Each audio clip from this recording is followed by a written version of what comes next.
Everyone has this box they'd like to see in, and I don't like living in boxes. And I think I've gotten that from my mom. My father, I would say, sense of humor.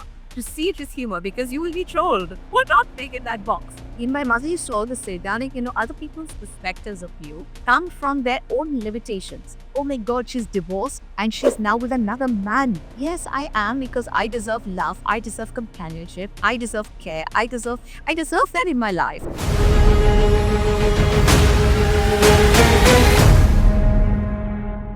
Were you always prepared to enter stardom? You had the plans. How did Bollywood happen? Do you think fame happened to you way too early in your life? Mankind has decided, I'm not gender specific, okay, that this is how my life has to be. No, thank you. I'll make that decision for myself. Progressing in your life as you entered motherhood. Yeah. What a journey that's been. Whoa. I will rear my children in my old age. They will take care of me. I'm sorry. It's not a barter system. Okay. You and your daughter both entered the industry probably 25, 30 years back. What do you think was harder? You getting your first break or Radha getting her first debut? How this idea of have along that elf is so much important, the inner piece is so much important. For somebody like a Pooja Bedi who's always been there, done that, to take a step back and to create something so beautiful, to create something so meaningful, I think it's a reflection on all of us to take a pause and to take better care of our own well-being. What is it that people perhaps don't know about the Pooja Bedi as a human being versus Pooja Bedi as publicly? I was very good at being sexy, and I excel at that.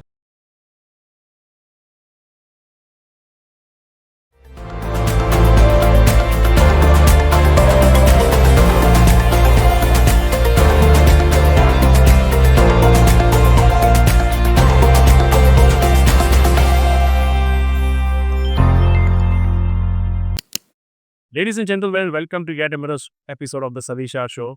We are in this beautiful city of Mumbai today, and with me, I have a fantastic guest.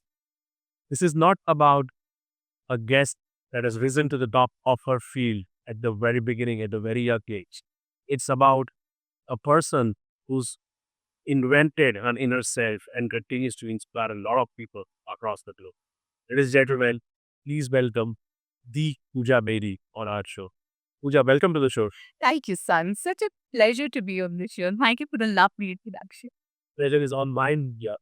But I feel your story is very important for all generations. Generations that I belong, generations before me, generations after me, because I think the level at which, with a lot of openness, with a lot of gratitude, with a lot of acceptance, the way we look at you in public life, there are a lot of inspirational stories within your story that I would like to extract by virtue of today's conversation.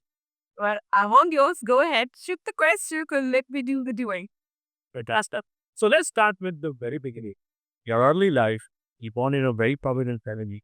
Your dad is a global celebrity. How does that upbringing pave your path to who you are?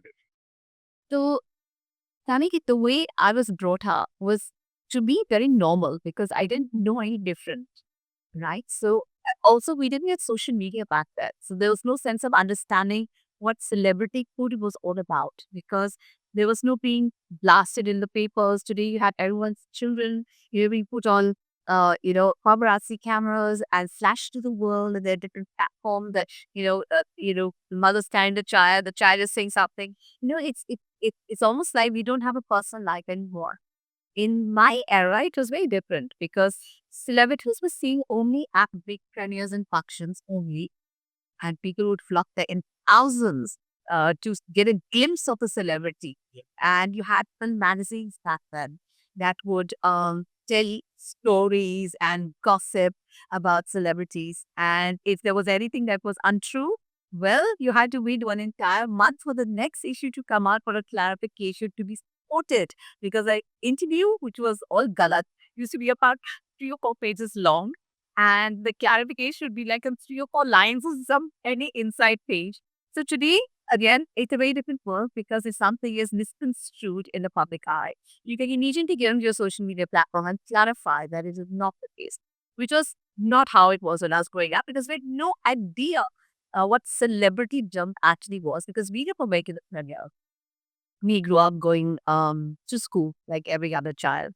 We went, we were playing on beaches. We were fed the same food as our pets. So there was no sense of distinction. We lived very simply in many ways. My mother and father were divorced when I was 5 years old. And, my mother being a classical dancer, did have a lot of money. And she was a single mother. And you get really reprimanded if we wasted ketchup. She'd say, do you know how expensive ketchup is? Don't waste your food. Whatever you put on our plate, we had to like eat it down to the last pea, because we should waste food. Eat food, but don't waste food. Um, and so much of care, not just for us, but for the world around us and for people like humanity. And I so many not. I remember as a child, I was driving, my mom was driving us down Juby side, and I was eating a banana and I tossed the banana skin out of the window, the banana peel.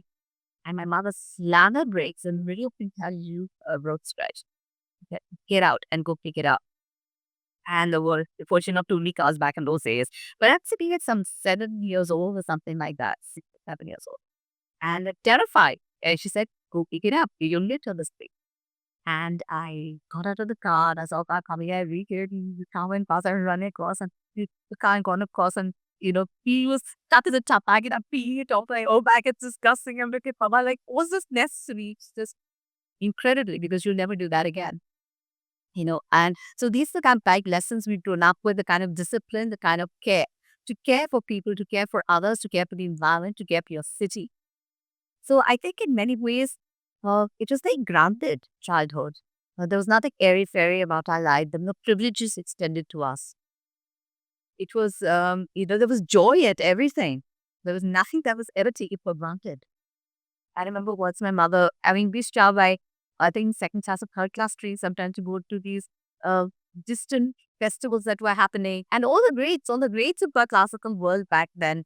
There was Zapir Sen, there was Hariprasad Chaurasia, there was Shiv Kumar Charnaji, my mother, all of them would be back in this place going, for the festivals and it was hot and the trains would stop in the middle of nowhere and they would get off and perform on the tracks and then the two train is taking off 2 hours later they jump back on and so it was a very staying at guest houses pretty run down at times no special food being given because you're a celebrity. It was a very different era back then and we grew up as a result of that. And it, I think, in so many ways made us open and aware and very well rounded, I would say, because we got a great sense of what it was to do the normal thing, which other kids did, and also to see life differently. And I grew up in an era where we had conversations, we were exposed to conversations, kids and were young and Freud and, Krishnamurti and Osho. So we grew up with all these thoughts and all these perspectives and this is not normal conversation for 3-year-old, 4-year-old, 5-year-old, 6-year-old, 10-year-old kids to be having. But we grew up with these incredible ideas and concepts and perspectives which shaped lives so dramatically. I loved it. I loved my childhood. It was amazing. Well, that's amazing. You just said the way your mom always became an idol for you. She gave you all the right things. She was a right citizen that she taught you to live with respect for all and obviously the right things at all. Like, Well, I think my father also, to a very large extent, although, it was strange because I would have this very grounded, almost sometimes, in the villages with my mom and doing things, very rural and very grounded with my mother. My father, on the other hand, went up to America. So he had this big belly, his lifestyle, and everything, literally 5 star, 7 star around it. So it was a great balance of both these amazing worlds. And then, of course, we were sent up to the Lawrence School, Sanawa, which was a very strict, disciplined military boarding school. You had 3 baths a week. You had 2 baths a week were body baths. You got 3 minutes. Once a week, you had a head bath, which was 5 minutes. The curtain was drawn, get out. You know, um, it was very strict. And it was amazing. I mean, if you just look at, and it's incredible because if you see my batch, just my batch, you have Oman Abdullah, so he is the current chief minister of Kashmir. You have Mes Wadia, which is a sign of the Wadia family. You had Pratap Gaikwad, who's Prince of Baroda. yeah, Naveen and Sameer Munjal, who are, moved us from Delhi, good shots in his temple. We had this most amazing, and so many more. We had this amazing bunch of people just in our batch. And so people from across politics and business and film have decided to send their kids to this really tough, incredibly disciplined teacher up in Himachal Pradesh. And you're just one with everybody, as in largely it's military kids out there, largely it's the children of the armed forces that were there. And we grew up just being equal. So everyone was equal. You had the same 7 rupee pocket money across everybody. You had the same food served to everybody. You had the same drill for everybody. You had the same curriculum for everybody. You had the same, there were no distinctions made between who you were and where you came from. So you learned to be one of everybody. And you connected with humanity on a very you know, sort of a very on a vibrational level because you understood everybody and where they came from. You interacted with every single person around you. I took it as an opportunity to accept because for me, whatever I do, I want to do 100%. So there I was, the class topper, signing the book of honor and participate. I was in the basketball team, I was in the hockey team, I was in the swimming team, I was in the debating, I was in theater. I just had so much fun. It actually shaped me in so many ways to be the person I am today. As I was growing up, I was a very shy child before I went to Sana. I'm incredibly shy. Probably one or two friends in my life. But when I went to Sana, things changed. My personality changed. I flowered. I excelled. And I see my friends from Sana are some of my closest friends today. My best friend in school at that Constance Samaya, one of my best friends even today. So we hold on, we nurture, we care, and we don't forget, most important. Is there an evident memory from your childhood with your parents that you remember? Okay. It's like that. Well, now in hindsight, yes, because I remember which my father got remarried to Ishel, whose name was Susan at that point of time. On their honeymoon, they came to stay with us. And to a lot, to us, it was very normal. But to a lot of people, it was like, your father and Baba are divorced, and he's come with his current wife, and he's staying with you. And your mother's okay with it. She's also okay with it. And I was like, the family, my family for people, and for me back then, it was just a very normal thing. I didn't understand why people were so taken aback. Today, of course, being an adult, one realizes that there's so many layers within relationships. And therefore, it's very unusual, to have that sort of a dynamic, which I have to do with my ex-husband, because we learn, right, as we go along. And so I think that to me was quite defining as the kind of human beings they were, that there was so much of love and so much of respect and so much of care that you can choose to not have a journey together, but that doesn't mean the person is a bad person or negate it in any way. Thank you for the two kids, thank you for the journey. And we move on with great dignity. I think that's something I've learned from my parents to have dignity and respect, and nobody. If you were to tell me a couple of things that you inherited from your mom as a value or something like that, and a couple of things from your dad, and it is a two she would. Well, with my mom, it was probably to defy convention because normal is boring. And, who the hen wants to be boxed in to the narratives that other people expect us to live? Uh, Everyone has this box they'd like to see in. And I don't like living in boxes. And I think I've gotten that from my mom. My father, I would say, sense of humor. To see it is humor because you will be trolled. We're not big in that box. It's, and the thing is, whenever we encountered situations where people judged us and had this opinion of us and would vocalize it or write about it, etc. My mother and my father were just nonchalant. There was so much of resilience, and in my mother used to always say, darling, other people's perspectives of you come from their own limitations, right? So, for example, if you have somebody who is a vegetarian, right? They took in a non-vegetarian as a very immoral person. How can you kill an animal? Now, am I going to feel bad about eating a butter chicken because some vegetarian disapproves of my eating a butter chicken? No. I'll continue to try butter chicken because I think it's okay. but it's not within his threshold of understanding, right? So from his limitation, it's a wrong thing. From my perspective, it's a right thing, right? So in that same manner, for somebody, it would be oh my God, she's had premarital sex. Or somebody may turn around and say, oh my God, she's divorced and she's now with another man. Yes, I am because I deserve love. I deserve companionship. I deserve care. I deserve that in my life. And I want that for myself in life. Just because I'm married ends doesn't mean my sexuality ends. It doesn't mean my needs end. It doesn't mean my desire to have a wonderful man in my life ends. It just means there's a new person that's going to pick that spot. Now, somebody else can say that's immoral or I'm being insensitive to my children or, behave in it in whatever way they want, right? Do I want to be a lonely, sad, asexual person the rest of my life because someone somewhere thinks it's the wrong thing? No, thank you. I'd not live my life and you lead your life. It's as simple as that. So, the ability to be resilient, I think, is something, again, I learned a lot from both my hair.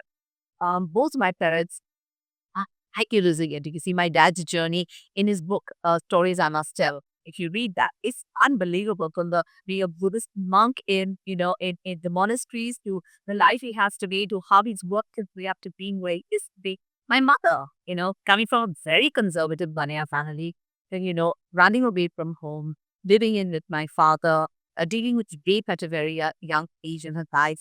Um, the kind of resilience she has shown, being called Kali, being called ugly, being called, having she's written her own book, Time Pass, where all this is outlined so beautifully. One entire journey, very, very honestly too, very brutal. In its honesty, it's you when you read the book. And she's not trying to portray herself as somebody wonderful. This is my life. This is the way I have chosen to lead my life. You may like it, you may not like it, but this is the way I've chosen to lead my journey on this planet. And it's incredible. So when you see their lives, all of the lives of my grandmother, for example, who has 3 books written on her incredible life story. As a Buddhist, the highest ordained Buddhist nun in the world. It's fascinating to see human beings and what they can achieve and what they can delimit themselves and emerge into being just by sheer power and presence of mind and wanting the best for themselves. Because, honestly, fun, if your well is full, others can pick. If you're an unhappy, bitter, cynical person, that's all you really have to get. And I think at the end of the day, it's your responsibility to the world to make yourself happy. Because if you're happy, you are bubbling with happiness and you can share it. Because you had it, you can share it. Right. And I think to me, that is the most important decision you can ever make for yourself. It's a decision, self-love, self-care, self-respect, and happiness. And to say, I deserve it. A lot of people think they don't deserve happiness. We do. Everybody deserves happiness. And not at a cost to be insensitive to others, but you can definitely bring portions of happiness into your life and spread. Very well said, Vijay. I think the way you really are quite open about it and the fact that there should be more like everybody deserves to live the way they just see. I think that's a key takeaway right there from what you just mentioned. And again, fast forward from your early childhood to when the spotlight started coming on you. As you grew up, you had a very mixed and balanced upbringing, the way I understand. But were you always prepared to enter stardom? You had the plans. How did Bollywood help? I, I never, ever in my life thought I would enter Bollywood. I actually did work really films when I was a kid. I think I saw Shode, I saw Happy Nirasati, I saw Lassie, and and I then in body school. I didn't really see films. I didn't grow up watching film. We didn't have DVRs. We didn't have any of that back then. We had a TV screen that showed us, Sada Kukri and Batamya and all of that came on TV. And we had Chitrahar. We saw some song, Okeshi, and otherwise it was just a screen and boom. So that's the era I grew up in. So, and to be Hindi films were all about, it's melodramatic. And I had this thing of, oh, I'm too smart. I want to go to Wall Street. So my goal, objective when I was in school was I want to be where the movers and shakers of the financial world are. So I'm going to go to Wall Street and I'm going to be a Wall Street. That is my big dream. And eventually, through a series of coincidences and incidents and whatever, and I was studying in America and I really wanted to come back to India. I missed India. I just missed home. I missed the equal. I missed the kind of um I just missed India and the people and what it brought with it. I was, and I'd been in modern schools. It wasn't that I was creating the home. I was creating my country, and I wanted to come back. And I got an offer while I was in America at a Hollywood party for this Bollywood film. And I laughed uproariously and I heard the story and I said, it's going to be a super flop. It's a terrible film. And then I was convinced to do it because I wanted to take that home.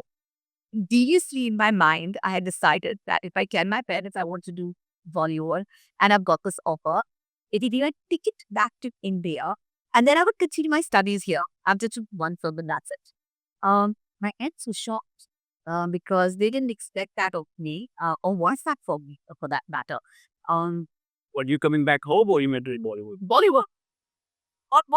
Both. I mean, here I was abroad at opportunity of the best education in the world. Yeah. Plus NG Bollywood was never something I ever visualized for me. Um, or wanted for me. My mother was a cast. And I remember fighting, saying, no, I want this. I came back and I realized that my mother had started this project called Nityagram, beautiful dance village, dream of hers based on 10 acres of barren land at that point of time outside Bangalore. And she had set off to do her doing and like her dream and her vision, leading me all alone in the house with a house to support. Because she said, well, in that case, you pay all the bills. And I had this weekend at this point of time that I've come into this one film, and I'm actually using it as a decoy, and I want to come back to India. And I was so, what do I do? So I had to run the home and I had to pay the bill. And I had a dog to feed and a cook to pay. And I had society charges and a line to support for myself. And so I just started signing projects. I signed Jyoti Sikandar. After that, I signed the Kama Sutra campaign. I did, a guest appearance of Aata Ki Aata, kind of did Kahani Yaad Aayi. And life just took off. It's no on one thing up another thing. And I think it is the most important thing to allow life to heal you because I'm so grateful today. I'm so grateful that I didn't go to work. I can't imagine my life not being the life that I have today. It is so highly empowered. And every step, including being in films, no matter how brief that journey was, has been responsible for me being where I am today. You're not interviewing me today because I'm Pooja Bedi, the life coach, the wellness entrepreneur. You're interviewing me today because I'm Pooja Bedi. Somewhere down there's a visual of Pooja Bedi on the cover of my red dress, kind of Marilyn Monroe moment. I walk into any party, any function, any event, Tera Nasha will be the first song that to play. And it is what which you get remembered for. It gets you the eyeballs, right? So whatever I do with my life today, I have a large fan following that tunes into it. So my marketing is easy. So and it teaches you a lot and it empowers you in so many different ways. I make a call, doors open. I call up heads of companies because I need help put XYZ things today is not similar. And it's all there for me. And I'm so grateful. I'm so grateful to me for having trusted my creation, for having made those decisions, for having the confidence to do whatever I set out to do, and the resilience with which I dealt with every single challenge that's come my way. It's really been exhilarating, I must say. It's been quite the ride. I think your on-screen presence. I'll give you a real life example. I was 7 when Jojita was in the cable. So my parents took me to the cinema, and I still have a very evident memory of the first glance of you as a 7-year-old. Really? Your on-screen aura was larger than some of the other stars, and we still remember you for that role, despite of the fact that no, he had a lot more to offer. What I'm getting to is this whole personality. I know Bollywood happened to you, the way you said, but maybe you were made for it. And as that happened, there was no looking back. Do you think fame happened to you way too early in your life? You know, I was actually famous for being famous. I was a paper tiger. I don't think my body of work and skills actually warranted the amount of press I got, to be very honest. I used to come up, I defied convention, and that made news. Um, I made headlines by being different. I was a paper tiger in so many ways because everything I said either shocked people and dramatized a situation or was so unconventional, it just took over anything that I was doing that was of actual consequence professionally. Um, whether it was my double life, whether it was the way I thought, whether it was my opinions, it always made news. And back then, it was really easy to shock people. I grew up in an era where it was so normal to, and parents would allow their kids to watch a film like people are beating each other up. Shum, tikum, tikum, tishu. Arey, ega dekho, shum, this room guys calling. Arey, it's so cool. They let the kids watch that. But the moment somebody comes close to give someone a kiss, they shut the child's eyes. Like, why is it that if someone is kissing somebody, it's a bad thing, and somebody beating the shit out of somebody, and it's not that thing. What kind of humanity is this? What are we teaching our children? That to love is wrong and to beat is right. I modeled for a condom, recorded Cafe Kama Sutra. Oh my God, this country was in uproar. Right? It was about, oh my God, Fatima Bedi's daughter, and she's got mistake to the beach, and Aput's got a condom campaign. And the British tabloids heralded it as the beginning of the sexual revolution in India. Having said that, the campaign went on to winning multiple awards in advertising. It was aesthetically shot. It was beautiful. And it sent the right messages. I did do it for shock value. I did it because of course, it paid very well for it. And I gave it to House One and has paid 7 times what any top model of the era was paid. Um, and in addition to that, I spoke to my mother. She said, Dalek, what an amazing thing to do. He said, you must do this campaign and speak about, infectious diseases, sexually transmitted diseases. HIV was a very big thing back then. So you must speak about HIV, you must speak about unwanted pregnancies, and you must educate people because no one is talking about these things. And it's all hushed up and there's so much misinformation. You must speak. And I learned how to speak about these things. So they hired me as a model, but I became a brand ambassador in many ways. Um, and I've taken that journey very seriously. The journey to enable people to think differently, to see out of the box. And yes, you will get trolled for it. Of course you get, because anything that is unconventional, out of the box, and challenges people to be uncomfortable, isn't taken very well. I remember the time the COVID vaccine was going on. Um, at that point of time, I stood up. I said, I will not take the vaccine. I refused to take a COVID vaccine. And I was trolled, across social media from people saying that we were killing people by not taking the vaccine. And I'm trying to tell them, no, I think it's quite the opposite. I think y'all are sharing spike proteins and y'all are to be infected fast. Okay. And then of course, all of them saying anti-vaxxer and, all these terminologies was spewed at you. And I'm trying to explain to them that there's something very wrong here. I mean, why are we not just using logic? Firstly, is an under trial vaccine. Why are they making it under trial vaccine mandatory? The the vaccine, which has been the fastest created, took 7 years. I think it's a typhoid vaccine, right? Not mistaken, right? It took 7 years to make that vaccine. Here, within a few months, you decided we have a vaccine which is technically still under trial, but we're going to force the population to have it. And yes, they will force because you weren't allowed to work sets. You were not allowed to travel. My dad was not allowed to take the train. So therefore you were forced. Otherwise you didn't have a choice. You had no night food, you had no means, right? So why was it seems so insidious to me, Sunny, that somebody's trying to inject 6 billion people with something that is under trial and are mandatory, guys. You do not vaccinate in a pandemic because the virus will mutate. It's just common sense. And it did. And then you had some Omicron and Delta and something and whatever variants get coming up. Well, yes, because you're not supposed to vaccinate during a pandemic, you know? And the virus will try to survive. It's normal.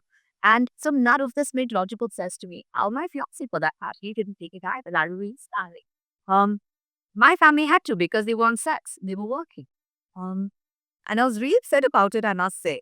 And today they turn around and say, Pooja, you did the best thing by not taking the vaccine. You're so smart. Well, yes. But also, I had to endure a lot. I had to endure the trolling. I had to endure all the anti-vaxxer comments and people treating you like you were paria. Well, so, and the point is that you have to really stand up for yourself and what you feel is right. Um, when I was a child, um, I remember mothers would try to keep the children a little away from us because my mother was really bohemian and she'd be naked on the beach. And, it was like, keep our kids away from that sort of family, they're too bold and hamara bachcha ko bacha ke rakho kind of thing. He would sense that a lot. Um, cut to, I grow up, I get divorced, all of that. And I have these women, and I'm writing columns and I'm writing talk shows. I have women coming up to me saying, Pooja, I really hope that when my daughter grows up, she grows up just like you. And I think, wow, that's a full circle. From mothers saying that keep our daughters away from the family to mothers saying, I wish my daughter grows up to be just like you.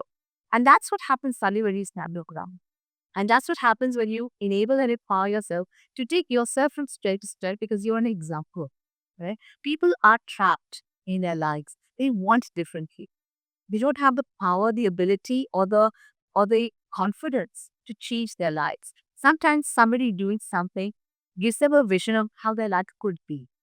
And that makes all the difference. And that's what I seek to do. Of course, empower my own mind, but always to empower the lives of others. Stardom hit you when you were in your you were in your late teens. Yes. And when the movie got released, you were in your early 20s. Yeah. Were you prepared for all the spotlight, overnight success that you saw, for all the uh, media attention, and everybody in India started talking about you? How did a 20-year-old Pooja Medi react to that? Um, well, um, I'd say enough the attention. It was amazing. I had fans. I didn't know what to expect next, I would say, in that era. We had my home used to look like a florist shop. There were flowers sent by admirers, by fans, by men who were trying to woo me, and and each one trying to outdo each other with a bigger bouquet. I think for men it's about size matters, right? So the bigger the bouquet, the greater it enough. So I was very flattered by the attention. It felt great to be admired, to be respected, to be wooed, to be lusted after, to be the sex symbol of the country. I was a voted sex symbol in the country year after year. Movie magazine poll, there was Society magazine polls, there were, and it felt really liberating, I would say, to have achieved a status so early in life without actually asking for it in a sense, because typically I stumbled into things.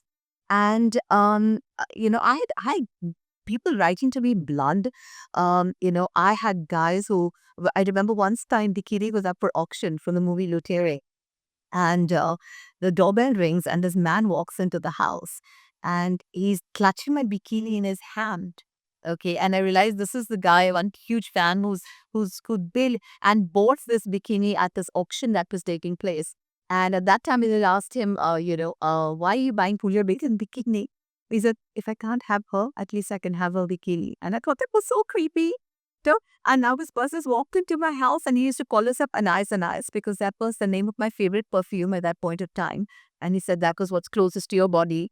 And he used to, I've had some really insane fans, totally obsessed. And I guess that comes with the kind of character you're projected to be. And I mean, there's so many dimensions to me, right, Sani? Some people may see me as the sex symbol. Somebody sees me as the good daughter. Somebody sees me as this symbol of women empowerment. Somebody sees me today as a great mother. Somebody sees me as this incredible entrepreneur. There are so many roles that you're always multitasking, and everybody sees of you what they would like to see of you, what they aren't forced to of you. And that their journey, and people ask me, Pooja, doesn't it frustrate you sometimes where people say, oh, but you're so smart, we never thought you were so intelligent, or oh, we didn't expect you to be like this. Uh, no, it doesn't bother me because that doesn't change who I am. It's the analogy of the blind man and the elephant. When one feels the trunk of the elephant and says it's a snake, one feels the tail of the elephant and says, no, no, it's a rope. One feels the side of the elephant and says, rubbish, it's a wall. One touches the leg of the elephant and says, it's a tree trunk. Yeah. So it's an elephant. Now you're seeing different parts of it and deciding what you think it is. I am the elephant. So, I do not stop being who I am because you see a different version of me, or you've decided that your perspective of me is the only thing that I am. Well, that's up to you. If it makes you happy, good for you. How does that change my journey? And so I think with fame and all of that came also an understanding that nothing is actually forever. I was just good at being me. I don't think it was my films per se, apart from Jojita, that is really made me iconic in so many ways, especially that lovely moment on top of the car in my red dress. But I would say I've enjoyed every journey. And I think it's that spirit that people relate to. Later, I've taken to write in columns, the Heart Chakra, where I've guided people on relationships through the years. 18 years I wrote the column for TAF India and guided people. And I had people walk up to me at banks, open their drawers and saying, "Ma'am, your article, I cut it out." A person in a supermarket walks up to me and pulls it out of his wallet. Somebody walks up to me and says, "Matt, that one article you wrote, I sent it to my friend, it life changed forever." So it's what am I doing? I'm just literally putting out thoughts and perspectives on issues, on topics, on different dynamics within relationships. And somewhere it strikes a chord with somebody. Right. And it has been life changing for that one person. To me, mission achieved.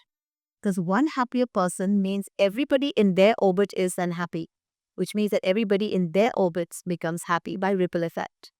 And what you do when you change one life is you change multiple lives as a result of that. And I think to my entire graph, that's what I've chosen to do. Whether it's being in films, which again is entertainment, it's about making people happy, whether it's through my column, whether it's through the talk show that I did where we explored all these very revelatory topics, multi-dimensional topics on an entertainment show back then, those days, which has again gone from strength to strength. I could turn around in my 40s and do Khatro Ke Khiladi, which is me jumping off helicopters into freezing lakes or lying up with a snake, having 100 rats on my body, be buried down the ground, and have fun doing it because it's a spirit of adventure. A lot of people think, oh, I can't do this. We can do anything we set out to do. You are your only limitation. Right. So for me, whether it's fame, whether it's whatever, these are just experiences that come to enable my journey. It is not my journey. That's not the reason I'm there. It's either a side effect to my journey, or it's part of a journey, or it's residual to what else is now coming out in front of me. It is not my journey. Right. My journey is continuous, and I've evolved over the years and passage of time into becoming the person I am today. Yeah. For which I'm very grateful. When you were shooting for your first movie, did you have slightest of idea that you're going to be an overnight success in the way the audience accepted? Um, I I say this a lot. I wasn't a very good actress because I wasn't really committed to the craft. Because to me, as an accidental actress, I'm not sure I was an overnight success. I know I was very popular. I know I made headlines. I was nominated for the Filmfare Award for Jojita Ve Sikandar. Um, Pooja, you are often referred to bold, outspoken, sometimes controversial uh, throughout that earlier success and throughout the journey. Do you think you were reduced to a version that wasn't the real Pooja Mehdi? uh, always bold, always open, always controversial. Sometimes because I do fit the box, right? And as I said earlier, it's the story of the elephant and the blind man. And it doesn't really bother me as to what other people perceive of me. They aren't living my life. And their lives are their own. And they're entitled to their choices. And my mother used to say, Dali, she used to walk into rooms and she used to say things that were utterly shocking. And I'd be like, Mama, why you would crack dirty jokes? You would search, you'd say things that were outrageous, and then she would leave. I had like, Mama, what does it mean to be this person? And he said, darling, people have such boring lives. Can you imagine for the next week, this is all they'd be talking about? So she was a character, adorable. And I think I learned from her not to take life so seriously and not to let other people's opinions matter. Yes, you have to be resilient. You have to learn to take things in your stride and say, all right, you can't take the heat, stay out of the kitchen. I can be, if I don't want to have this sort of a backlash, then I will be the conformist in a box. Yep. But that is so uncomfortable to me. I don't want to lead my life by somebody else's version of what their life should be. And to be honest, I don't think they're very happy in their lives either. So I don't think their version of life even works for them, right? They're always competing with others. They live in comparisons. They live in this sense of I want this because so and so has it, not because it actually matters to them, right? In today's age, some people are like, oh, which bag are you carrying? In Delhi, it's about which address do you stay at, what road, and it's part of that whole pretentious persona. And that's also okay. If that's what rocks their boat, good for them. There's no right and no wrong. If that works for that, how nice. They're the superior. Oh my God, they're so pretentious. No, how nice that they're enjoying what they had. How nice that they enjoy a certain circle of influence and they like to be involved in that headspace. It works for them. Good for them. But I choose not to make that the beginning and ending of my world, right? So for me, it doesn't matter, to be very honest, who thinks what of whom. I mean, if you think about Mother Teresa or Mahatma Gandhi or Nelson Mandela and the amount they had done for humanity and the world, how often do you actually think up and say thank you? How often have you ever turned around and said, Mother Teresa, your prayers at night? Thank you so much, Mother Teresa. Thank you so much, Gandhiji. Thank you so much, Nelson Mandela. Thank you for all your sacrifices. Thank you for all your good work. When have you ever said that in your good night prayers? You can't think of people who give their entire lives for your service and for humanity. How do I matter? In fact, I was the last thing to talk about before they go to bed. I could, it's just, it's to me, it's not the business of staying relevant. I end up staying relevant. That's another issue altogether. But I think to me what's really important is I'm born and I die. I had this tiny little journey called life and have come here to live it. I've come here to enjoy my human experience.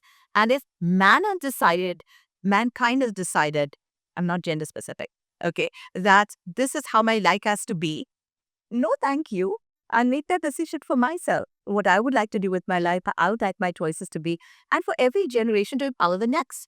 We were a land of sapi and dowry. Yep. Right? Somebody stood up somewhere and said, it's not okay to burn women or the powers of their husband. And things changed. Somebody said dowry is not acceptable, let's outlaw it. Somebody turned around and said, you were a land of pardas, take off the parda. Somebody said, no pardas, I like to wear western clothes. And some mother somewhere supported that. There was some mother somewhere that supported their child, the girl child going to school. There was some mother there that supported a girl child, going to school even after her periods. So always the beginning. There's always change. Yeah. And the generation or the person that affects that change is always looked at adversely because it's not normal. You're not fitting the box and it's uncomfortable. Change is always uncomfortable, but that's where growth is. Right? And how do you grow as a society? How do you grow as an individual? How do you grow humanity unless you're uncomfortable and you're working through it? You just said something so incredible. A lot of women watching our show today, uh, the moment we live in a society where the moment you step out of the box Yes. that's defined for you, there would be judgments. And I think your life, that the terms at which you lived your life with utmost clarity, is an inspiration to a lot of women out there. Well, I hope so, because the fact is each one of us has the power to affect that change. And if you make that change within your family, the generations beyond benefit from that little bit of courage that you have shown as a parent. If you're being beaten in your home, in your marriage, for example, and you stand up to it, right? You've taught your daughter to never accept that from a man ever again. There's a lovely movie called It Stops With Us. Yeah. It ends with us. It ends with us. It's a beautiful story. It's a beautiful movie. And it's exactly about that. That somebody has to stand up somewhere and say, enough and no more. Where there's injustice, where there's deprivation, where there is subjugation, where there is authoritarianism, where there is a lack of freedom, a lack of personal oxygen, to be able to lead the life that you deserve to lead. Each one of us has the right to a happy life. And who are other people who come in and bully us, or threaten us, or subjugate us, or beat us, or make us feel less? It's not acceptable. And it's really about shifting the gearbox in your head and saying, no, thank you. I choose differently for myself. And to realize that you have the power of choice. A lot of people feel they have no choice, which is ridiculous, because each and every one of us has the power of choice. Whether it's on physical level, as a girl who tossed out of a train and she lost her legs. And she turned around and said, I could very well bemoan my fate and say, why me? And, why this happened to me? My life is over. She said, no, Guru climb Mount Everest. And she lit. That's a physical level. On an emotional level, a woman can turn around and say, I will not be beaten. I will end this marriage and I'll be happier for it. And make that decision and leave that marriage, because it's not okay to be beaten. It doesn't have to be suffer this for the sake of the kids. That's what the kids are learning. That's what the kids are looking at. That's what your son is thinking, it's okay to beat a woman. Your daughter is saying it's okay to be beaten by a man. What examples are you setting within the family? Right? And these are the important things that we as human beings need to empower ourselves to believe you have that freedom of choice. And when you start making that change, things change around you. A man who's just used to being a certain way in a home will continue to be that way until it becomes uncomfortable for him and he has to change. Right? Or the situation changes. The choice is always up to you. So I always encourage people to speak up for themselves, and to make better decisions for themselves, because I did these workshops, and for a large amount of corporates and things like that, and large women groups as well. And women turn around and say, Pooja, that's all very well. You come from a very broad-minded liberal family and you are able to make these choices, and it's very easy for you. But we're very simple middle-class people, and, we have to listen to what society says. हमको सुनना पड़ता है समाज का and all this stuff. And I said, really? Interesting. Could you tell me a little bit about your great-grandmother? So the moon looked at me. I said, tell me a little bit about your great-grandmother. I said, okay, what was her name? So you don't know your great-grandmother's name? I said, she may have been a model bahu. She may have really waited till the men in the family ate, made sure the kids were, fed, ate last if there was any food left. She was probably the best babu. She pressed her in-laws' feet. She probably took care of the whole Tani, did every puja part correctly with every, seva that she was expected to do in society, went to the temple regularly. Maybe she took beating from her family. Maybe she endured everything for the sake of the family. I don't even know her name.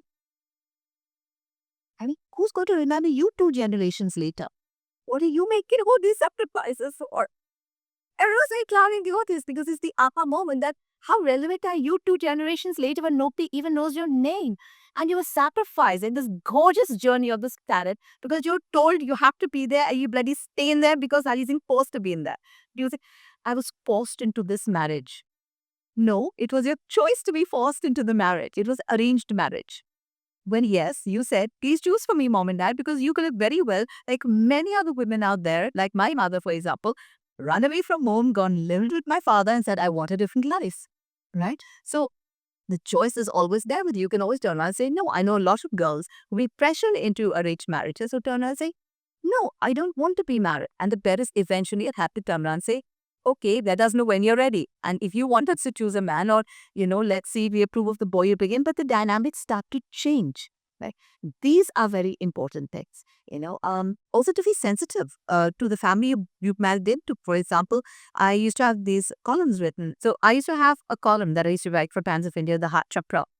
And there's one girl had written saying, I'm so frustrated in my in-laws' home. They don't allow me to wear my modern short clothes and, all of that. And it's really frustrating for me because, they expect me to eat their vegetarian food and I have dressed a certain way in their house and it's not okay with me. And what do I do? I'm so suffocated. And I said, move out. Because how dare you go into their home and make them uncomfortable in their home? You know, look at it differently. They have lived a life a certain way. They are used to seeing and dressing and eating a certain way.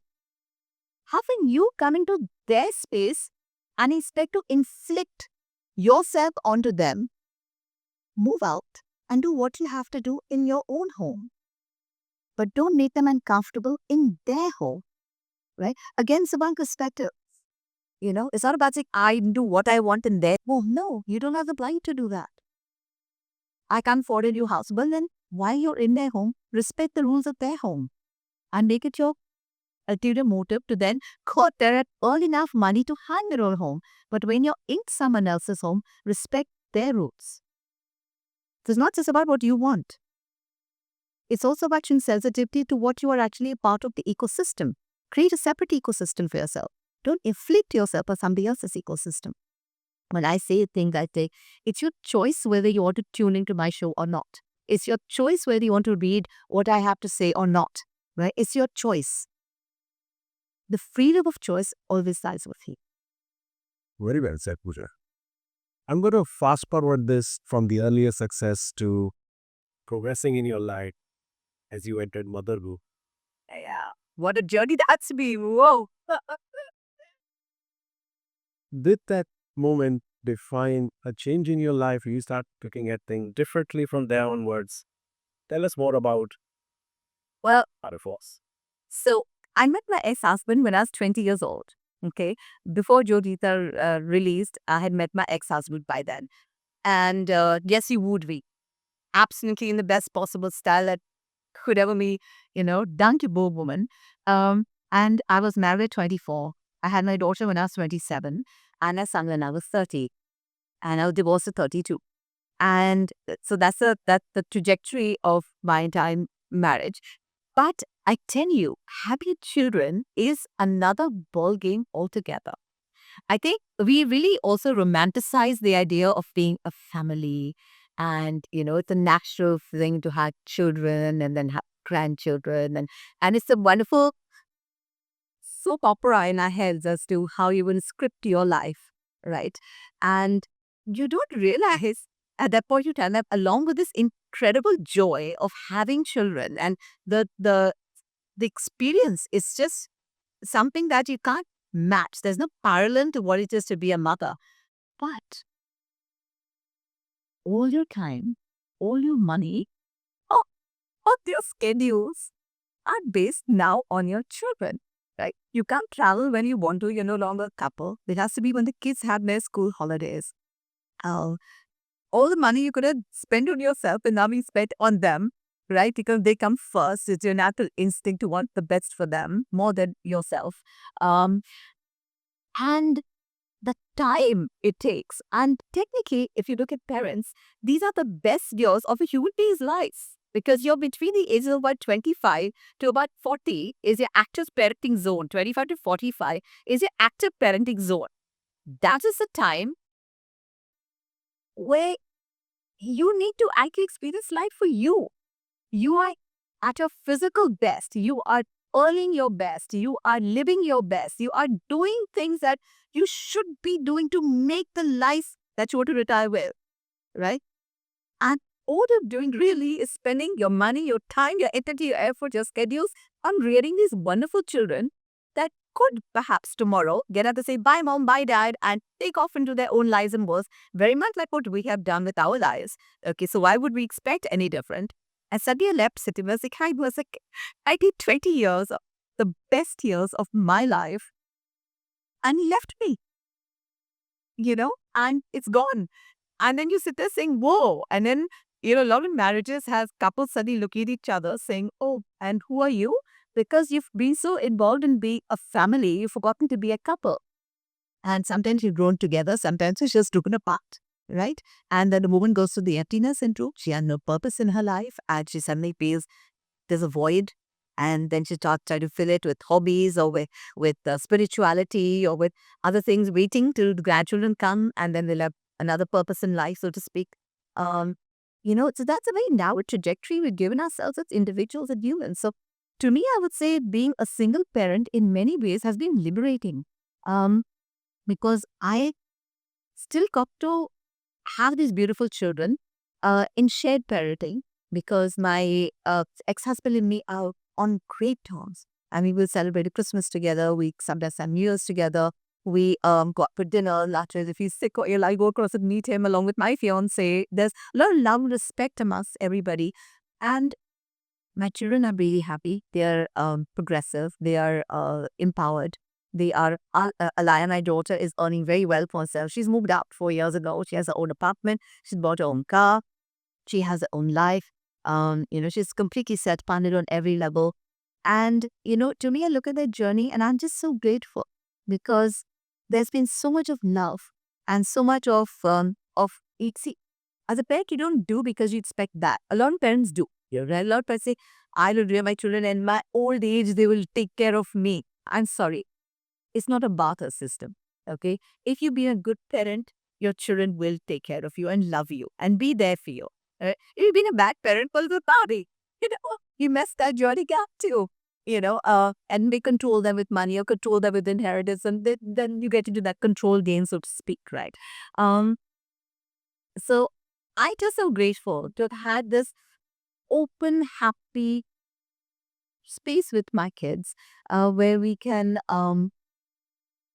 just look at each other and laugh, and have warmth, and have family tables, and have extended families. Like when my ex-husband marries Laila and again Zan, our family gets bigger, right? So it's this whole journey for me of seeing these two tiny human beings evolve into these amazing individuals, both so different from each other in personality. Same home, same food, same mom, same dad. They know, say everything, but whoa, totally two different individuals. How amazing is that? And to see them going from strength to strength and no expectations. And they give. They're constantly giving back, and I don't expect it. So that's what feels even nicer. I remember when my daughter was studying abroad, and she's an American citizen, and she started working a little bit abroad during her college time to supplement her income for herself. And I remember she came back from college her first semester, and she bought me this designer bag, because for her, that was a big thing. She put it up for mother's buy design bag. I just looked at this bag and I just wept, because I know how much it would have meant for her to have spent that money on herself, and just have fun. God, if you want pizzas or go and have a better time in New York, is an expensive city, and how much that money will have meant for her, in school. And my heart just skipped 100 beats as a parent, that there was so much of gratitude and so much of emotion, because you realize how much your child really wanted back for you, right?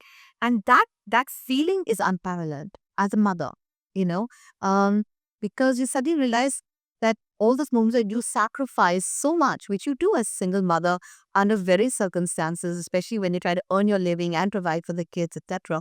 Um, that this is karma in a sense, and not that I expect it, but it's just such a great feeling. It's such a great thing. My son also does the same for me. Where can he participated in the Mr. Beast show?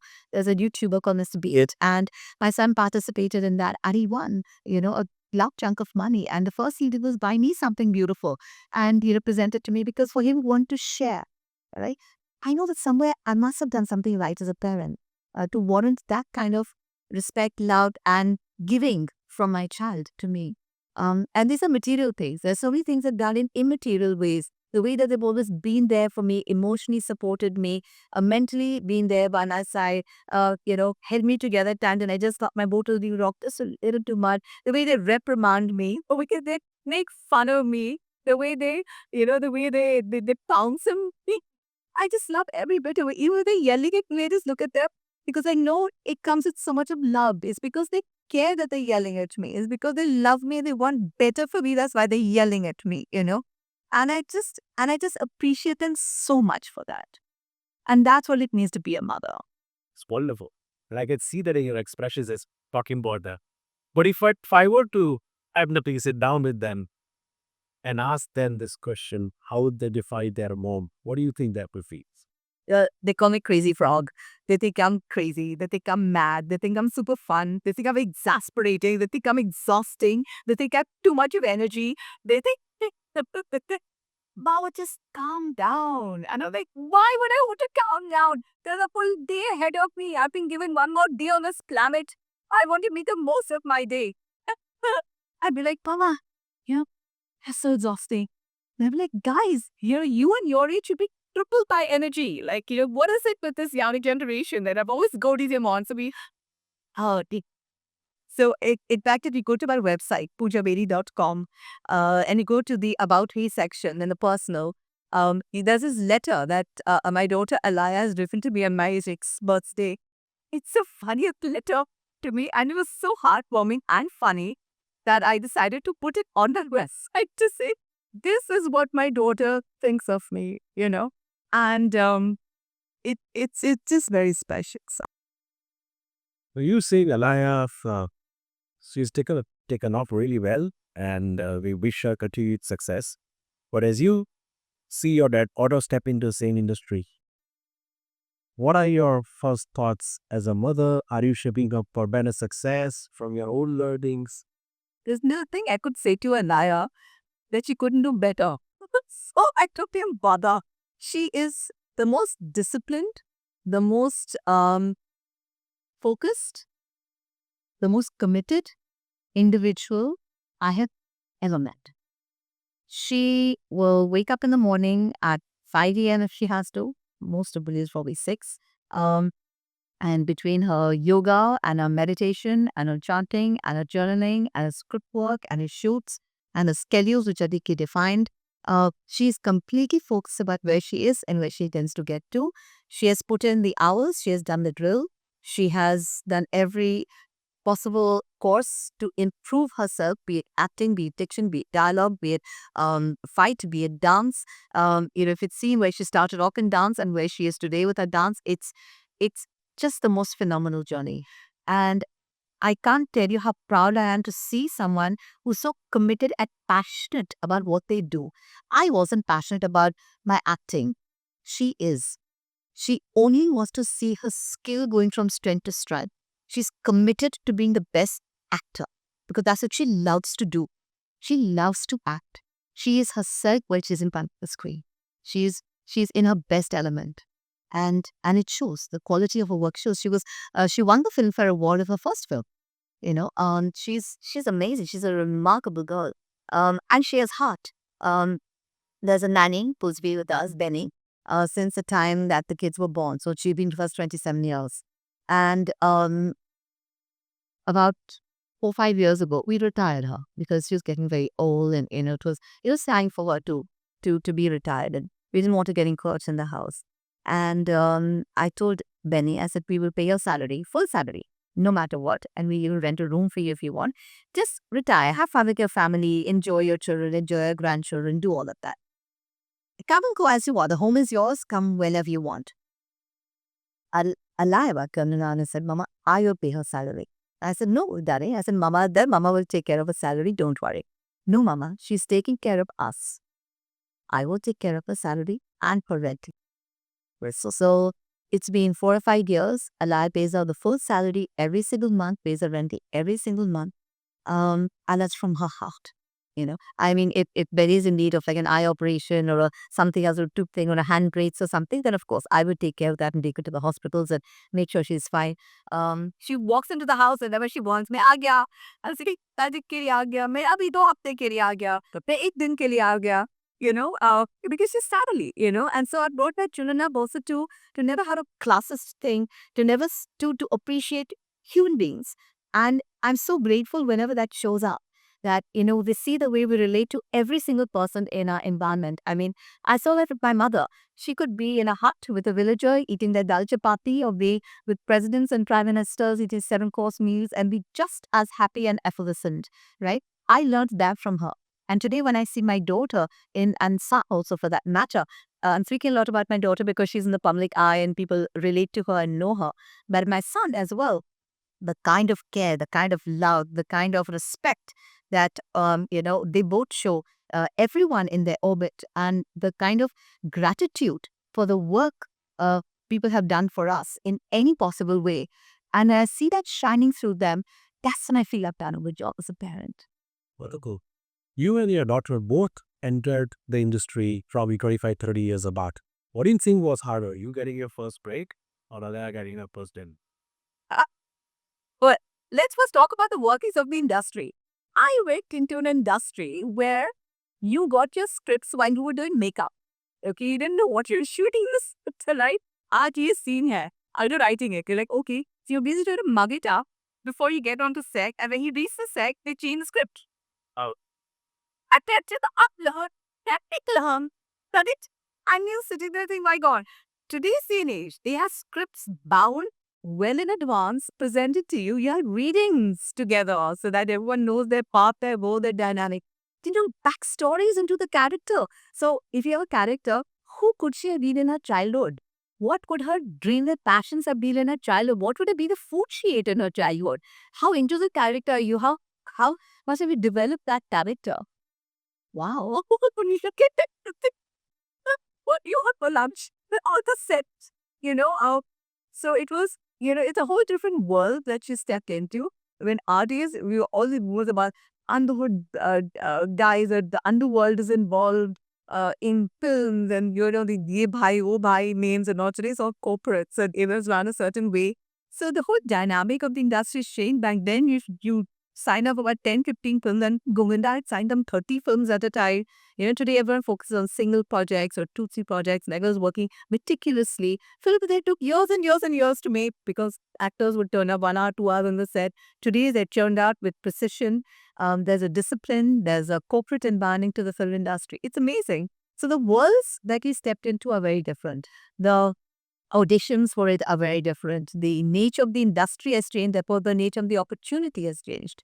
When we came into films, there was single screen cinemas, and therefore only one type of film would generally work. So if an action film had worked, suddenly there'd be 20 action films. Right? If you had a love story that succeeded, there'd be 30 love stories being made. People out of commercial success. So they just followed the formula. That was a formula because you had to pack a very large hall with audiences in order to make money, right? Today they're multiplexes. So a lot of independent filmmakers can make a lot of experimental films. Films like Vicky Donor, etc., could never be made in the olden days. Because you would have mass audiences to come and see something like that. Today, with the sensibilities changing, with multiplexes coming in, with smaller audience sizes, mattering, you can make what will fill a single theater now into 5 different theaters, 5 different kinds of films. So the dynamics of that have changed. And they've been making five films versus 1 film, need more people also to star in them. So therefore, there's more opportunity as well. There are OTTs that have started now. So there's, a lot of opportunity for people there. The soap operas, which never happened in our time, so soap operas are filling in the seats as well for alum aspirants. So I think there's a lot more work being generated, a lot more quality out there. And today quality sells. You can't bullshit the audiences anymore. Either you're good at what you do or you're not. Either lovable or you're not. Sometimes it's your work that matters, and sometimes it's just simply your personality. That works, and it's each their own, and destiny, karma, manifestation, whatever you want to call it, that takes your journey from strength to strength. So Pooja, your experience from Bollywood and other things. So let's touch base upon your entrepreneurial side of you. And I'm going to specifically talk about health and well-being. But that is something I understand very close to your heart, and that is something that you are already ventured into. How this idea of have along that health is so much important, the inner peace is so much important. To be honest, Sunny, it's more about holistic wellness. right? Today, a lot of people are very fixated on the physical aspects of their wellness. What is my diet? What is my nutrition? What is my macros and micros and proteins and, all of that. And you think that made optimum health. Nowadays, of course, everyone's very well aware of the mental balance aspect of things, that mental balance is very important. Mental wellness has become a point of focus for many people today. Um, Especially, I would say the Gen Z, okay, who are just hyper aware of what their needs are.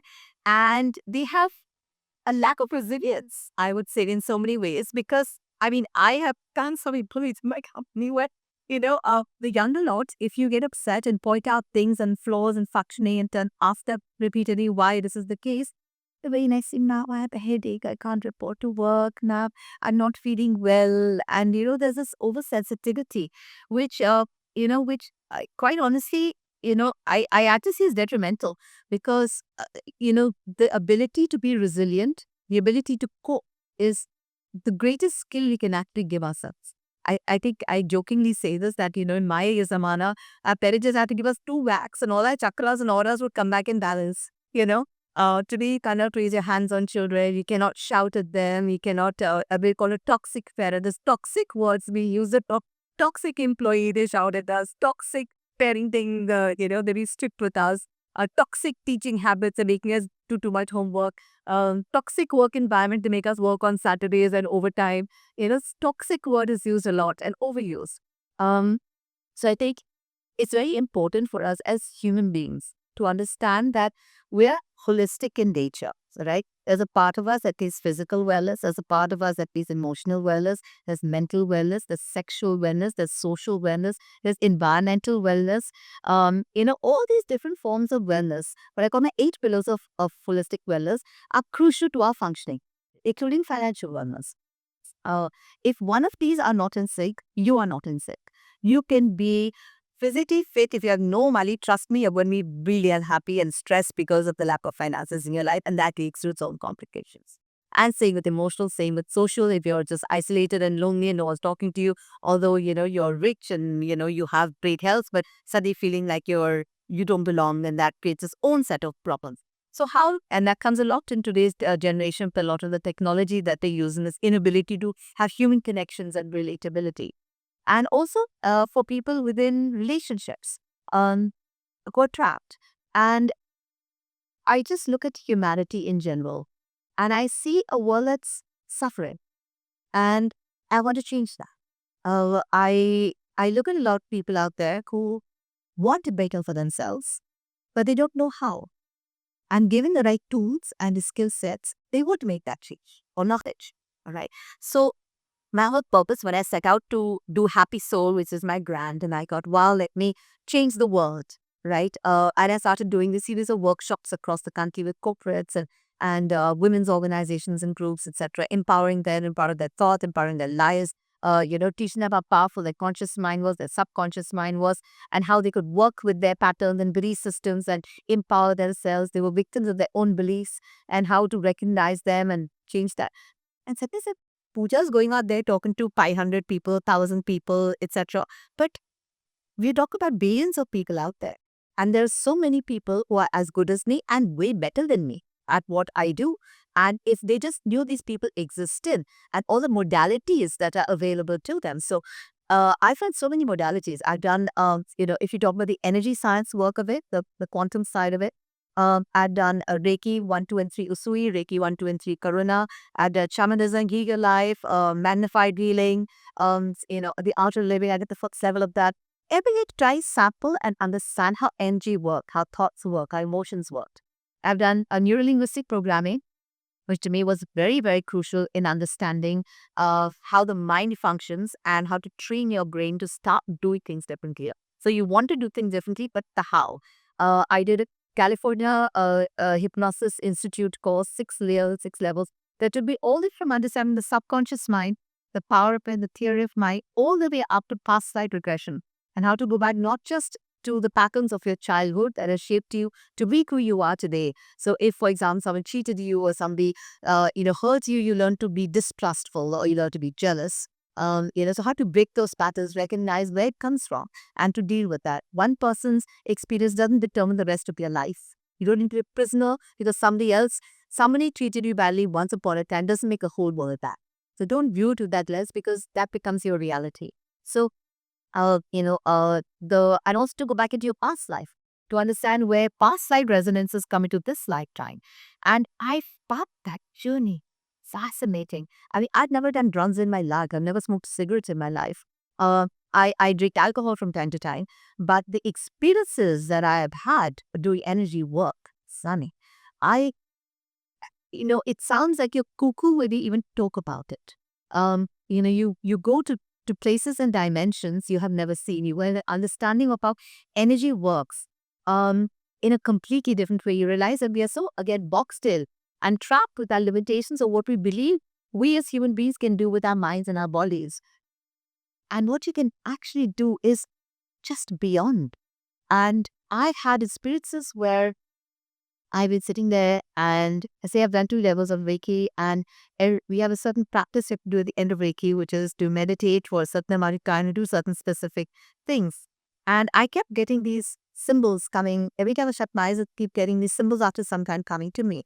And the fourth or fifth day, I drew them out and I sent them to my Reiki master saying, this symbol I know is a yin yang symbol, but these two I have no clue what they are, but they just keep appearing. And she said, Pooja, when you come for your next class, I'll talk about it when you get to the next level. When I went for the next level, something, I open the manuals and I see those two symbols in there. And I've never seen the symbols in my life. I don't know that they exist. And she said, this is because in your past life, you never forget it. The energetic resonances stay with you. And that's the first time I opened up the area of like, oh, their past lives and their resonances. And then I started exploring that further. I really started exploring that further. And then I'm trained now to take people into their past lives. And I've taken people into their past lives was see this hydrophobia at this lifetime, tell them they drowned in a past life. And we can do the regression therapy and come back in this lifetime. A girl who could put her toes into water and what's up, freaking out and screaming, today can walk into the sea with no issues at all. You know? And her husband was shocked. He said, you just did one session with her. I said, all you have to do is revisit the energetic block of a past and clear it.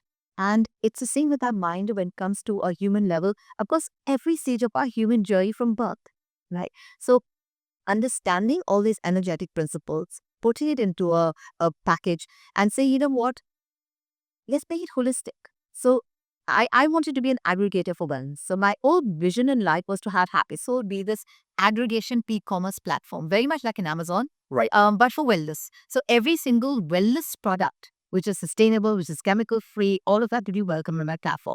That's healthy living, right? Then there was about energetic experiences. I want to put every single service provider across these different categories. It could be a Zumba teacher, it could be a yoga teacher, it could be an energy master, it could be a Tai Chi expert, it could be a breathwork specialist, it could be whatever it takes to create and start the process of change, right? Everybody will find something that they resonate with and start working forward from there. Then in terms of healthy food, let's get all the wellness cafes of Indian places to eat onto this platform. Let's step all the places you can go to for a wellness holiday. So many of us go for holidays and say, I'm so tired that you come back for holiday, I need a holiday from this holiday.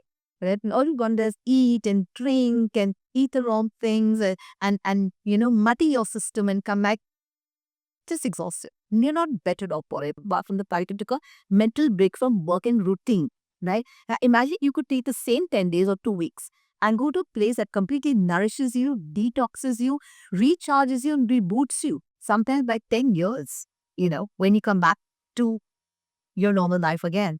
It's life changing, right? So let's put all of this onto the platform and let us be a buffet for people to turn out saying, wow, okay, let me choose what I want for my certain wellness. And in today's generation, today's day and age, where wellness is a $9 trillion industry today, to have the freedom of choice, to have knowledge, to have a person who can guide you for quality wellness, where you know that whatever's on this platform symbolizes quality. Right. And is certified or it's documented and well researched and that's all there. If people don't know how, well, come to Happy Soul, I will show you how. And now trying retreats as well. So trying to start the series of retreats for corporates and for individuals and to start that journey where they actually put it into practice. It's not just a theory, and of course, linking them with specialists and giving them ideas about how to eat and what kind of things to buy. And, we put sunscreen on our face. I interviewed Barbara O'Neill recently. And I would use sunscreen. I've never used sunscreen. And Barbara O'Neill basically talked about how terrible sunscreen is for you.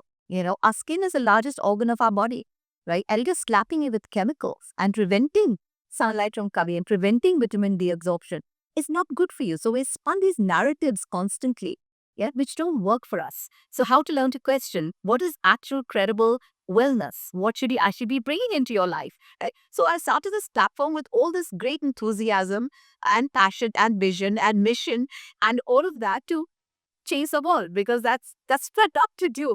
That's what I've done from childhood. I think is just be different, set a standard, speak my mind, empower others to change the way that they lead their lives or choose to have healthier and happier lives. And this is actually just an extension of it. So everything in my life, Sunny, when you see today, be it my career, be it a film career, be it my talk shows, be it my spirit of adventure, be it my curiosity for learning, which has led me to do all these different courses and learn and get to this point, has resulted in this being a reality today. Happy Soul is my baby, right? I love it. And now we're in the process of looking at investors coming in and taking that jet, scaling it. I want this to be in every country. I want this to be like an Amazon, to be in the US, to be in the UK, to be in the UAE, and spread across the world as a platform. So these are very exciting times for me as an entrepreneur. I, again, have a spirit of learning. I love to learn. And I decided I wasn't doing a very good job of being an entrepreneur. So I did a course at the IIM with the Goldman Sachs 10th Entrepreneur course at the IIM in Bangalore.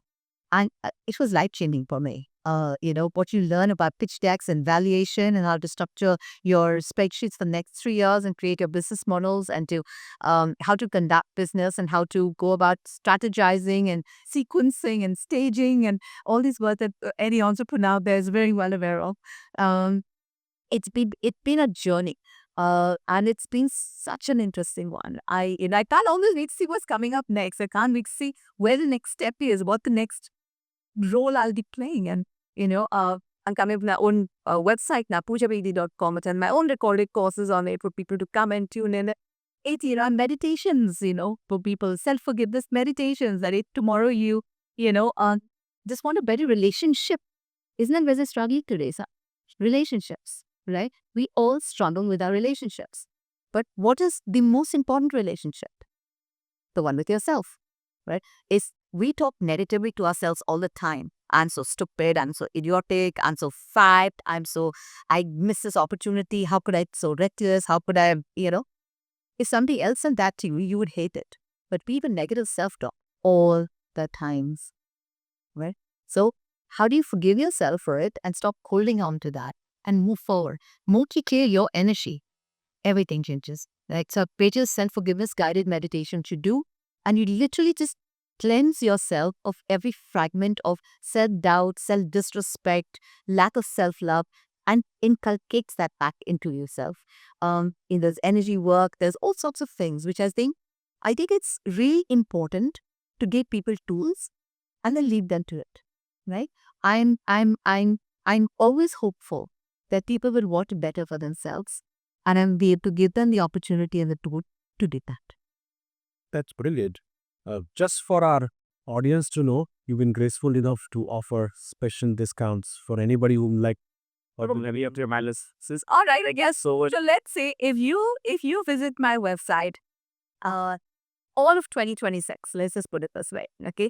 All of 2026, you can visit my website and write Sully in the coupon code, and you will get on my meditations, you will get 50% off my meditations. And I highly recommend that you try the self-forgiveness meditation.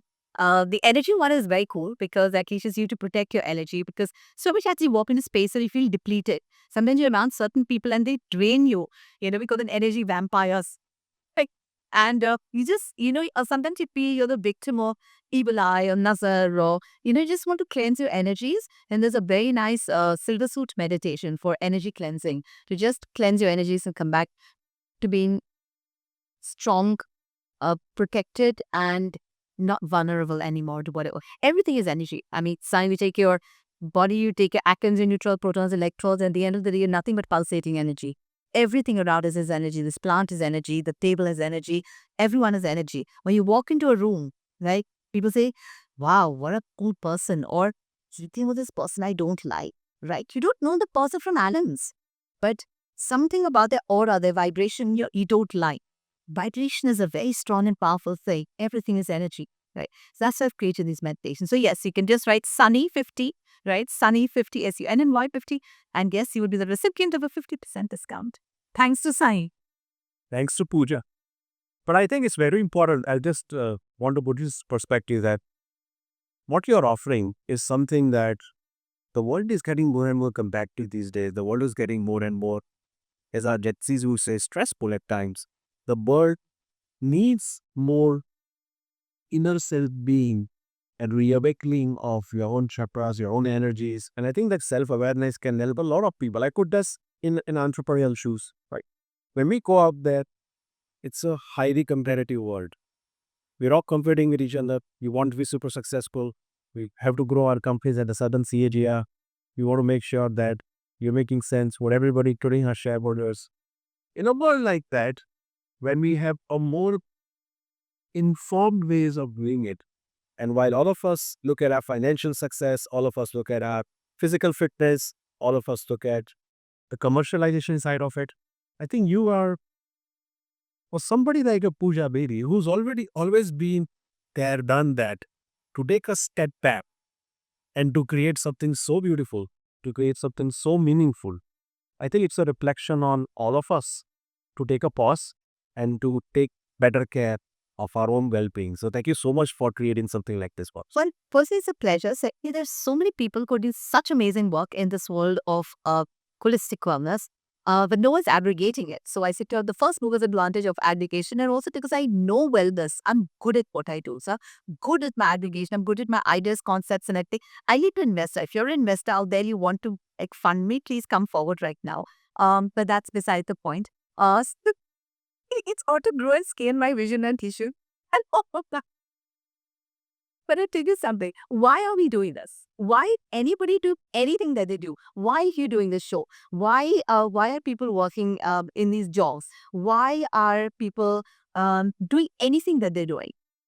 For happiness, right? You buy. I mean, you are able to do anything and everything with the ultimate aim of it'll make me happy. Yep. Right? You get married because you think it'll make you happy. You have kids because you think it'll make you happy. You have a job because you think it'll make you happy. The money is it will make you happy. The nature of the work will make you happy. Right? Everything is the pursuit of happiness. But happiness is inherent. Happiness is this moment, sitting here and really enjoying this show. Now, me sitting here and enjoying regaling the audience with my stories, hoping in some way that this will inspire them. And happy every day. I wake up in the morning and I'm joyous, right? And thank you for another day. And an integral part of happiness is gratitude, right? If you have gratitude, you have instant joy. And we literally turn around and say, thank you for this cup of coffee today. I feel happy I had a nice cup of coffee. Thank you for the fact I have some pretty shoes to wear.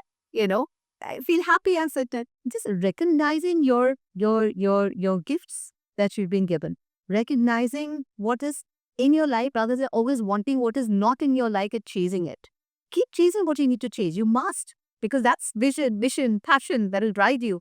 But eventually the coming out thaka hua, irritable, shouting at your family, irritated or they went bad with the boss, irritated, seeing a bag in your life and I'm doing this for this purpose.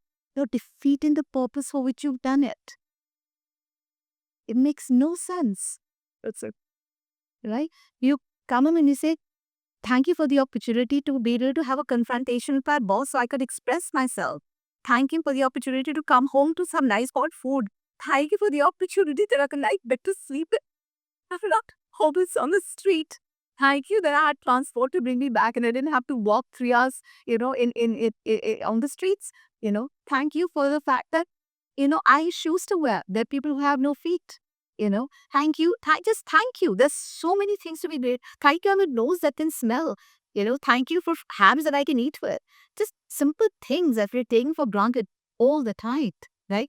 If you're just grateful for everything you have in your life, and then you amplify that with where you want to go and what you want to do and what you want to achieve and what you want to experience, that's bonus. Yep. Right? The moment you see what you're doing as bonus, everything changes. It's very inspirational. And I wish and I'm sure a lot of us would learn from your as the dummy. Buddha, that brings me to the end of our session, but I have a couple of concluding questions that really define this conversation. As you reflect back on your journey, beyond the headlines, beyond the limelight, what is it that people perhaps don't know about the Puja Bedi as a human being versus Puja Bedi as publicly? It really depends on part of the Arab in their culture. It depends on what they thought I was and what they now do think I am. And they would never know because I nail up with it. So, so, in the problem is, why do they want to understand who I am? They experience what you want of me, and so be it. Experience the joy, experience the fun, experience the talk, be engaged, learn, benefit, grow, share, and have a beautiful journey ahead. It's not important to understand it all. And have I understood the universe is out there? No, but I enjoy whatever part of it I do engage with. I enjoy the bits of whatever come my way from whatever I seek to do. I do need to understand every cuisine in order to enjoy Chinese. I'm just happy for my experience of great Chinese food.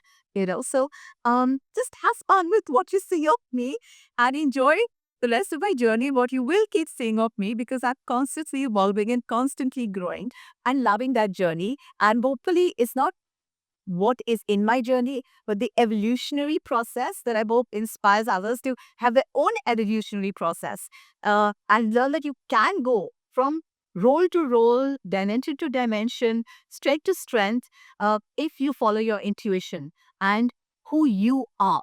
You're not somebody else. You cannot have somebody else tell you how to lead your life. You will know how to lead your life and what matters to you. And what matters with somebody else should matter to them, not to you. You have your own journey, you have your path, and most importantly, you have your intuition. Follow your intuition, be guided. You know, there are always signs, and you'll always be guided. Learn to listen to that voice. It gets stronger. You made my life easier by summarizing the whole conversation. But the way I look at it, and I'm really thankful that you are so open and honest about your journey, and you did not try to hold anything. You were just giving it to the discussion, and I'm sure a lot of people will take a lot of inspiration from it. The way I look at you now as a person who's been there, done that, but most importantly, you lived your life on your terms. You decided that you were going to live out of the box, or you will create your own boxes as per your terms. You made us witness a journey which can be so unapologetically self-centered in a way where you only live once and you got to do whatever it takes to take care of yourselves. And I feel that piece of Puja Bridi is worth taking admiration and taking inspiration from. So thank you for that. Thank you so much, Sunny. It's been a pleasure being here. Also, no boxes for me. My course that is coming out, my recorded course, is called Limitless. There is no box. And it's not about being self-centered. It's about being self-aware. There's a big difference in the two. And it's all about to be, completely aware of who you are, what your patterns are, what your limitations are, and should you choose to exit those limitations, how to go about it. So it's all about being completely limitless, because that's actually how we are as human beings. And this is just so sad that we caged ourselves into boxes, believing that this is the journey we've come here for, whereas it's far from the truth. We're excited to see this, and all of us can be limitless by that urge. Thank you so much. So, ladies and gentlemen, that's Puja Bridi for us. I hope you enjoyed the conversation. Please subscribe to my channel if you haven't done so that we can continue bringing such meaningful conversations every single time. Have a great time. This is me signing off. Thank you.